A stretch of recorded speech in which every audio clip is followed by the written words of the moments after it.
I'm just going to pull him toward me by using the root of his tail, and I'm going to push with my other hand on the top line. So I'm pulling and pushing and pulling and pushing. Hey, I'm Dr. Mike Adney with Sport Horse Chiropractic, and what I love to do is to teach horse owners how they can get their horses performing optimally and feeling their best by using stretches, pressure points, and mobilizations. So if that's something that you'd like to learn how to do, like this video and give me a follow. All right, so the first thing I want to do is check his pelvis for proper motion, and I'm going to do that by doing something called the hula. And I'm just going to pull him toward me by using the root of his tail, and I'm going to push with my other hand on the top line. So I'm basically pulling with the root of his tail and pushing against his spine. So I'm pulling and pushing and pulling and pushing.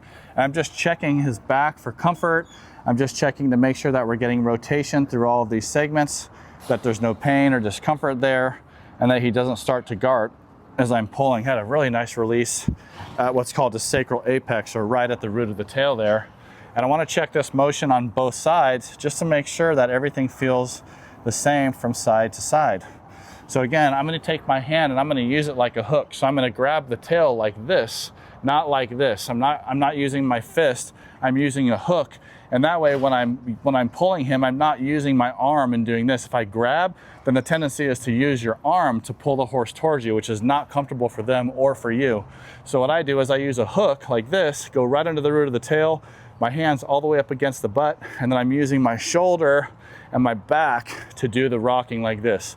So one thing to consider also is that after I pull, I'm not pushing the horse back.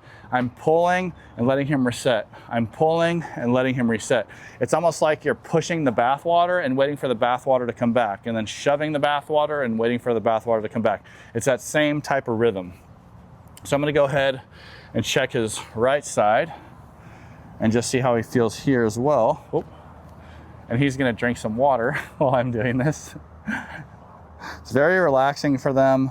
This is a really great way to get your horse's pelvis through the SI joints and into his low back nice and loosened up before they compete. There's another really nice release at the root of the tail.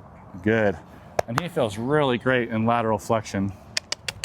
If you want to learn how to do the hula, check the link in my bio. That'll take you to my free shoulder extension stretch, which is my favorite stretch for the front end.